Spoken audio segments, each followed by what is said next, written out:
भारत का सबसे खतरनाक regiment Gorkha regiment. Gorkha regiment वो रेजिमेंट है जिसकी तारीफ हिटलर से लेकर के अंग्रेज तक भी किया करते थे। आखिर क्या ऐसा खास बात है गोरखा रेजिमेंट में? चलिए इस बात को समझते हैं कि गोरखा रेजिमेंट में ऐसा क्या खास बात है। एक बार एक ट्रेन में एक गोरखा जा रहा था। गोरखा उसी ट्रेन से सफर करके अपने घर जा रहा था।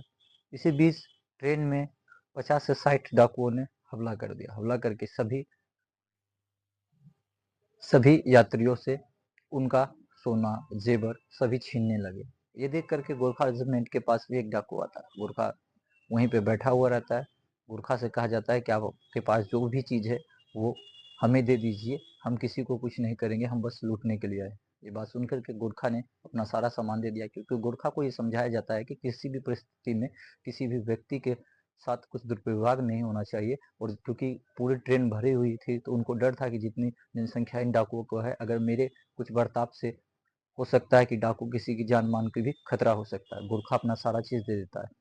सब चीज लूटने के बाद जब डाकू जाने लगते हैं तो एक लड़की जो कि गोरखा से थोड़ा दूर जा करके बैठी हुई रहती है, एक डाकू की उस पर नजर पड़ती है। जितने डाकू होते हैं उस लड़की को छेड़ने लगते हैं, या कहा जा सकता है कि उसके साथ रेप करने के प्रयास करते हैं। ये देखते ही गोरखा को रहा नहीं जाता। गोरखा से सभी चीज तो उन्होंने छीन लिया था, लेकिन उनका जो एक खोपड़ी होता है, जिसे आम भाषा में समझ लीजिए कि चाकू टाइप का होता है चारों तरफ से बना हुआ, उसको लेना भूल गए थे। गोरखा का सबसे बड़ा हथियार वो खुकड़ी ही होता है। गोरखा ना आगे देखता है ना पीछे देखता है, वो एक आंख से उन सभी डाकुओं के ऊपर लपक चलता है। दोनों में बहुत ज्यादा युद्ध होता है। टोटल 20 मिनट का ये प्रयास होता है, जिसमें गोरखा 10 आदमियों को घायल कर देता है और 4-5 आदमी को मार देता है।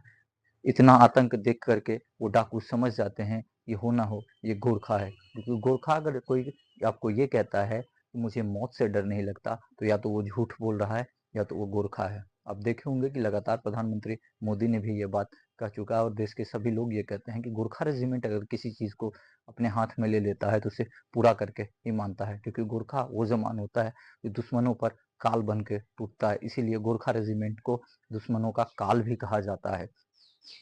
जैसे ही गोरखा सभी पे टूट पड़ता है, उसमें 10 लोगों को घायल और 4 लोगों को मार देता है। इतनी सारे भगदड़ देख करके सभी डाकू भाग जाते हैं।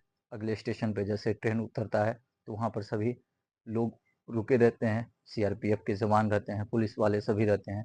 वहां पर जितने भी डाकू होते हैं, कुछ डाकू को पकड़ लिया जाता है, कुछ डाकू को भर्ती किया जाता है। और इस दौरान में गोरखा जवान को भी बहुत ज्यादा चाकू को लगा रहता है, जिसमें वो कहा जाता है कि वो 2 महीने तक भर्ती रहा था, इतना जख्म आया था। क्योंकि किसी भी एक व्यक्ति के लिए 50 व्यक्तियों से भिड़ना थोड़ा मुश्किल होता ही है, चाहे वो कोई भी हो। लेकिन गोरखा जवान एक ऐसा जवान था जिसने अपनी मौत की फिक्र ना करके उस लड़की को बचाने के लिए अपना पूरा जान दे दिया।